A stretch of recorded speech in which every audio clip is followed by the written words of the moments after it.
देखो भाई, हम देखेगा जब बर्न इंजरी हो जाती है किसी पेशेंट को, उसके बाद के जब हम उसको ट्रीट करते हैं, मैनेज करते हैं, उसके बाद के फेज़ कौन-कौन से होते हैं और ये एक इम्पॉर्टेंट है फॉर द नर्सिंग एक्सपेक्ट या फिर नोट सेट के बेसिस पे इससे क्वेश्चन बनते हैं।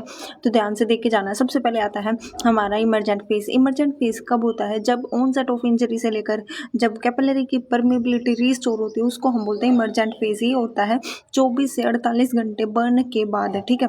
बर्न के 24 से 48 घंटे बाद होता है। इसकी पैथोफिजियोलॉजी क्या होती है? मान लो क्या होती है, कैपिलरी की परमेबिलिटी क्या होती है? बढ़ती है, जिसकी वजह से जो प्लाज्मा होता है वो क्या करता है, जो वेसल होती है उसको छोड़ता है और जो भी फ्लूइड होता है वो किसके अंदर शिफ्ट हो जाता है? इंटरस्टिशियल टिश्यू के अंदर आ जाता है, जिसकी वजह से एडिमा हो जाती है। और ये अब देख बोर्ड शिफ्ट हो गया किसके अंदर? इंटरवेस्कुलर से बाहर चला गया इंटरस्टिशियल के अंदर, तो क्या हो जाएगी बॉडी के अंदर? तो फ्लूइड वॉल्यूम की कमी हो जाएगी किसके अंदर?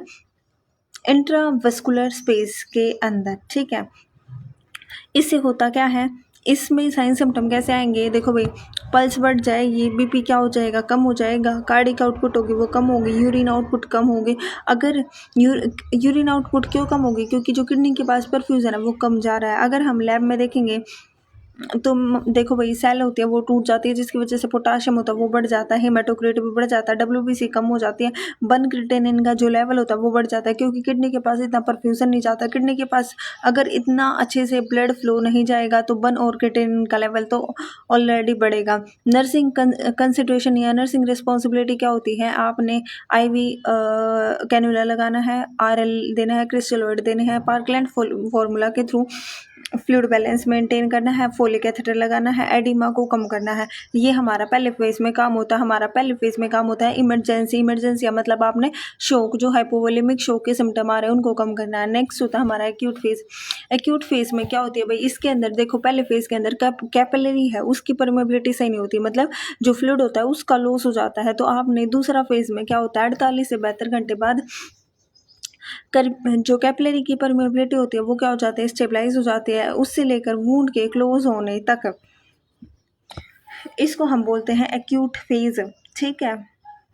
इसमें देखो पैथोफिजियोलॉजी में क्या लिख रखा है कि जो कैपिलरी की परमेबिलिटी होती है वो रीस्टोर हो जाती है, जिसकी वजह से मतलब यूरिन जो प्रोडक्शन होता है वो बढ़ जाता है, क्योंकि जितना भी एक्सेस फ्लूइड है जो शिफ्ट हुआ था किस फ्रॉम इंटरस्टिशियल टिश्यू से वो शिफ्ट हो जाता है वापस से इंटरवेस्कुलर मतलब वेसल के अंदर, वो वापस आ जाता है आपका। इसके अंदर मेन काम क्या होता है?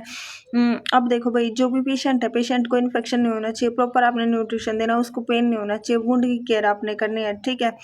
नर्सिंग कंसिडरेशन में क्या लिख रखा है कि आपने इसमें डायूरेसिस हो रहा है पेशेंट को क्योंकि फ्लूइड की शिफ्टिंग हो रही है, तो आपने फोलिक कैथेटर डालना है, इन्फेक्शन से पेशेंट को बचाना है।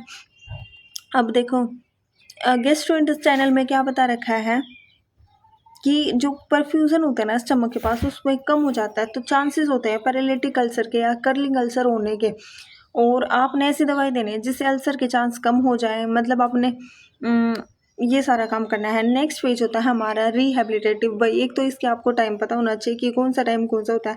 नेक्स्ट होता है हमारा रिहेबिलिटेटिव फेज। रिहेबिलिटेटिव फेज में क्या होता है, बर्न होता है वो हील हो जाता है और पेशेंट होता है वो मेंटली और फिजिकली फंक्शन करने लग जाता है। मतलब इसमें कुछ नहीं है, हमने फेज बस पहला और दूसरा याद रखना है। पहला होता है इमरजेंट फेज, मतलब जो इमरजेंसी होती है, फिर होता है एक्यूट फेज, लास्ट आता है रिहेबिलिटेटिव। रिहेबिलिटेटिव में क्या होता है, पेशेंट की फिजिकल थेरेपी दो, ऑक्यूपेशनल थेरेपी दो, बस यही है। तो इसके क्वेश्चन आप करके देखना बर्न के फेसेस के।